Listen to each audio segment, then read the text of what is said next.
आज बात की शुरुआत नौजवानों से। क्या आपको पता है कि आपके पेरेंट्स जब आपकी उम्र के थे तो उन्हें एक ऐसे स्याह दौर को भी झेलने पर मजबूर होना पड़ा जब उनसे जीने का अधिकार भी छीन लिया गया। अब आप सोच रहे होंगे कि ऐसा कैसे हो सकता है, ये तो असंभव है, लेकिन ये हकीकत है और हमारे देश का एक बार ऐसा हुआ था। ये बरसों पहले 1975 की बात है। जून का यही महीना था जब इमरजेंसी लगाई थी, यानी आपातकाल लागू किया गया था और देश के नागरिकों के तमाम अधिकार उनसे छीन लिए गए थे।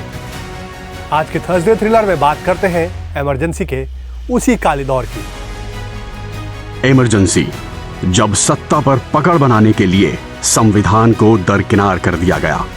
इमरजेंसी, जब नागरिकों से छीन लिए गए थे मौलिक अधिकार। इमरजेंसी, जब पूरे देश को बदल दिया गया था जेल खाने में। 26 जून 1975 की वो सुबह जब देश ने सुनी अब तक के इतिहास की सबसे खौफनाक खबर। इसी के साथ पूरा देश सहम गया जब देश संविधान के 25 वर्ष पूरे कर रहा था। ऐन उसी वक्त भारत के संविधान निर्माताओं की तपस्याओं को मिट्टी में मिलाने की घृणित कोशिश की गई। इमरजेंसी के नाम पर लोकतंत्र की आत्मा को कुचल दिया गया। 25 जून 1975 की आधी रात को जब भारत के करोड़ों नागरिक गहरी नींद में थे, तब चुपके से उन पर इमरजेंसी थोपकर उनके सारे अधिकार छीने जा चुके थे। भारत में लोकतंत्र संविधान के पन्नों से पैदा नहीं हुआ है।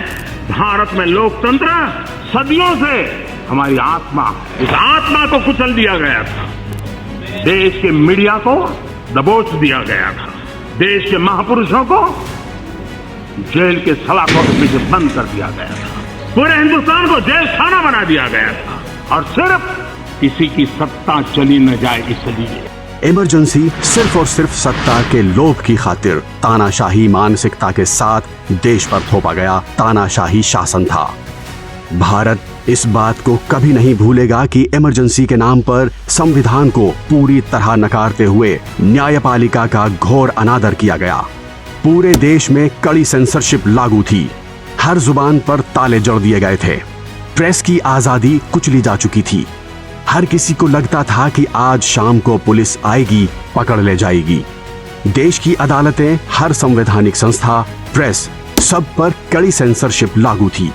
नसबंदी के नाम पर जोर जबरदस्ती के साथ आम नागरिकों पर अत्याचार की इंतहा कर दी गई। आपातकाल को मैंने बहुत निकट से देखा है। करोड़ों लोगों को कल्पना भार की यातनाएं दी गई है। उनका जीना मुश्किल कर दिया गया था और जो संसद के अंदर होता था वो तो रिकॉर्ड पर है। भारत के संविधान की बातें करने वालों को मैं पूछता हूं, जब आपने लोकसभा को 7 साल चलाया था, लोकसभा का कार्यकाल 5 साल है, वो कौन सा संविधान था जिसको लेकर के आपने 7 साल तक सत्ता की मौज ली और लोगों पर जुल्म करते रहे? जननायक जयप्रकाश नारायण के साथ जॉर्ज फर्नांडीज, चंद्रशेखर और इमरजेंसी के मुखर विरोधी रहे अटल बिहारी वाजपेयी जी जैसे दिग्गज जनप्रतिनिधियों को जेल में ठूंसकर अमानवीय अत्याचार किए गए। जब आपातकाल को 1 वर्ष हो गया तो अटल जी ने एक कविता लिखी थी और उन्होंने उस समय की मनस्थिति का वर्णन अपनी कविता में किया है। झुलसाता जेठ मास, शरद चांदनी उदास। झुलसाता जेठ मास, शरद चांदनी उदास। सिसकी भरते सावन का अंतर्गत रीत गया। 1 बरस बीत गया, 1 बरस बीत गया। सीक चौ में सिमटा जग, सीक चौ में सिमटा जग, किंतु विकल प्राण विहग। धरती से अंबर तक गुंजा मुक्ति गीत गया।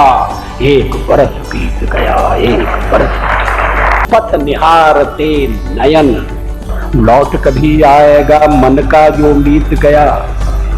1 बरस बीत गया, 1 बरस बीत गया। घोर निराशाजनक स्थितियों, हजारों गिरफ्तारियों, लाखों नागरिकों पर क्रूरतम अत्याचारों के बावजूद भारत के लोगों का लोकतंत्र से विश्वास रत्ती भर भी नहीं डिगा। लोकतंत्र के प्रेमियों ने बड़ी लड़ाई लड़ी। जाति, पंथ, संप्रदाय सबसे ऊपर उठ करके भारत के लोगों ने लोकतांत्रिक तरीके से ही इमरजेंसी को हटाकर वापस लोकतंत्र की स्थापना की। तानाशाही की मानसिकता को, तानाशाही वृत्ति प्रवृत्ति को लोकतांत्रिक तरीके से पराजित करने का ऐसा उदाहरण पूरी दुनिया में मिलना मुश्किल है।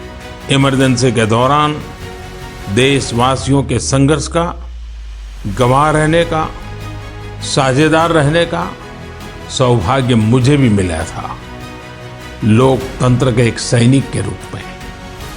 आज जब देश अमृत महोत्सव मना रहा है तो आपातकाल के उस भयावह दौर को भी हमें कभी भी भूलना नहीं चाहिए, आने वाली पीढ़ियों को भी भूलना नहीं चाहिए। दुनिया में जब जब लोकतंत्र की चर्चा होगी, भारत में इमरजेंसी के नाम पर किए गए पापों की दुखद यादें जरूर दोहराई जाएंगी। जिस देश की मिट्टी ने लोकतंत्र को जन्म दिया, वहां आने वाली पीढ़ियों के लिए इसे बचाए रखना जरूरी है। और लोकतंत्र के प्रति आस्था को अविचलित रखने के लिए हमें बार बार ये याद दिलाना जरूरी है कि लोकतंत्र पर किस तरह से प्रहार हुआ था, किस तरह संविधान को दरकिनार करने की घृणित कोशिश की गई थी और किस तरह इसी देश के नागरिकों ने तमाम साजिशों को नाकाम कर भारत में फिर से लोकतंत्र की स्थापना की थी। इतिहास के हर अहम पड़ाव से सीखते हुए ही हम आगे बढ़ते हैं। विश्व के सबसे बड़े लोकतंत्र की सुरक्षा के लिए इमरजेंसी के उस काले दौर को बार बार याद रखने की जरूरत है, ताकि फिर कभी ऐसा ना हो, ताकि फिर कभी कोई अपने ही देशवासियों पर क्रूरता का पंजा ना फैला सके, ताकि फिर कभी देश पर इमरजेंसी का ग्रहण ना लगा पाए।